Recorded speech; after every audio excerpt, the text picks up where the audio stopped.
The Last Runway is your last published novel.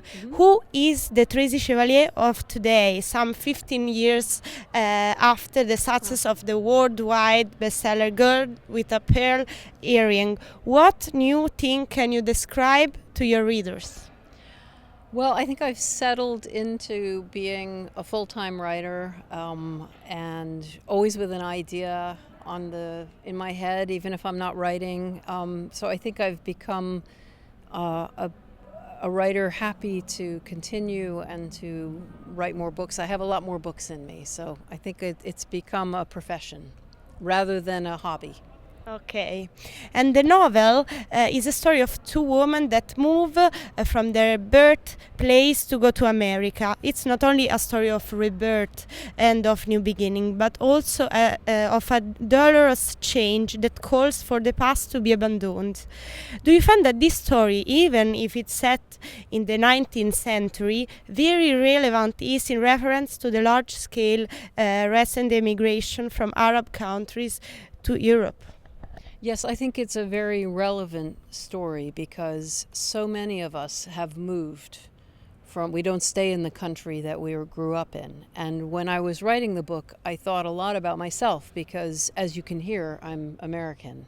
And when I was 22, I moved to England. I emigrated. So I'm an immigrant too. And Britain and the United States and a lot of European countries are built from people who've come from elsewhere for whatever reason. And I think that exploring that in a novel and all of the feelings that you have of displacement, of feeling like a foreigner in a country and slowly learning to come to terms with that and to become part of that new country is a story that involves all of us that anyone can find interesting.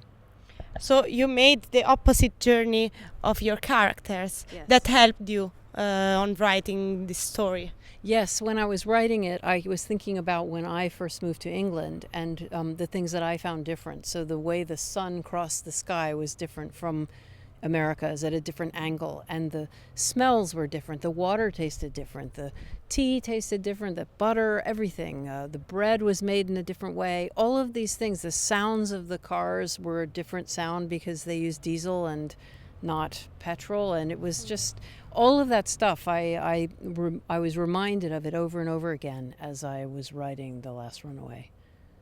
Can we talk about the kilt? I found that a kilt can be a symbol of multicultural person, because it's a person is composed by a sum of his experiences and his travels, like a blanket composed by different pieces of cloth. Is it so? Very wise. Yes, it's quilts were often made with all kinds of different materials, and sometimes they take them from old dresses, from old clothing they had, and then they buy new clothes, new cloth, new fabric, put it all together, and a quilt, when you make it, is a kind of representative of what you are feeling yourself, and so they can change over the course of your life, the kind of quilts you make, the different colors and fabrics that you choose. And so a quilt, when it's finished, represents the person who's made it. Okay, and today the event was called Sew Together a Story. In Italian we use the verb tessere to explain a narration, but also the act of weaving, and it comes from the Latin texere. Is writing a story similar to weaving?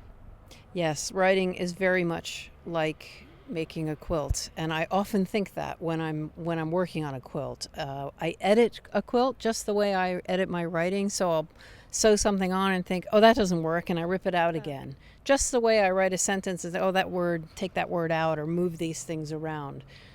There's very much a feeling of weaving things together, and I think that all creation, whether it's writing or making a quilt or painting or making music, is all about taking different elements and putting them together.